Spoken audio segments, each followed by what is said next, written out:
ഈ ഒരു കുടുക്ക കാശിക്കുട്ടിൻ്റെ ബർത്ത്ഡേക്ക് വേണ്ടി മാത്രമായിട്ട് ഞങ്ങൾ അവന് കൊടുത്തിരുന്നതായിരുന്നു കേട്ടോ. അപ്പോൾ അതിനകത്തേക്ക് അവൻ തന്നെയാണ് ഈ കോയിൻ ഇട്ട് ഇങ്ങനെ നിറച്ചേക്കുന്നത്.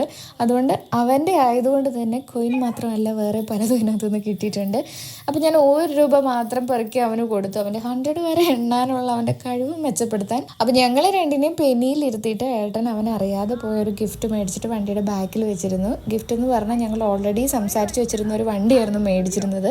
തിരിച്ചു വന്നിട്ട് ഏട്ടൻ ആ ഒരു ഐസ് ക്യാൻഡി കഴിച്ചു.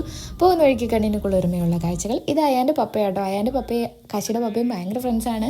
അയാനും കാശിയും അതിനേക്കാളേറെ ഫ്രണ്ട്സാണ്. അങ്ങനെ ഞങ്ങൾ നേരെ ഹരിയുടെ അടുത്തേക്കാണ് പോകുന്നത്. ഹരിയാണ് അവിടെ കേക്ക് മേടിച്ച് സെറ്റ് ചെയ്തിരുന്നത്. കേക്ക് കണ്ടപ്പോൾ എനിക്ക് നല്ല ഇഷ്ടം തോന്നി. എനിക്ക് ആ കേക്കിൻ്റെ കളറും പിന്നെ അതിലിരിക്കുന്ന ആ വണ്ടി എനിക്ക് ഭയങ്കര ഇഷ്ടമായി. അതുകൊണ്ട് ആ കാശിയുടെ എക്സൈറ്റ്മെൻറ്റ് അത്രയ്ക്ക് അങ്ങോട്ട് ഞാൻ കണ്ടില്ല. പിന്നെ അത് ഗിഫ്റ്റ് കൊടുക്കുന്ന സമയത്ത് അവന് ഭയങ്കര ഇതായി പോയായിരുന്നു.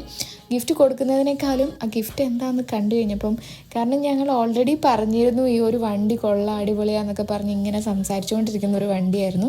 അത് കണ്ടു കഴിഞ്ഞപ്പോഴത്തേക്കും അവൻ്റെ കൺട്രോളിൽ നിന്ന് പോയി അവൻ ഒച്ച വെക്കുന്ന കേട്ടോ ഈ കാണുന്നത്. പിന്നെ അങ്ങോട്ട് ഫുഡ് അടി ആയിരുന്നു. പിന്നെ നമ്മൾ കുറച്ച് നേരം വണ്ടിയൊക്കെ ഓടിച്ച് നോക്കി. പിന്നെ എനിക്ക് പിന്നെ വിശന്നിട്ടാണല്ലോ പാവം ഞാൻ. നല്ല മഴയത്ത് പെനി കഴിച്ചുകൊണ്ട് നമ്മുടെ വീഡിയോ അവസാനിക്കുന്നു. Bye bye bye bye.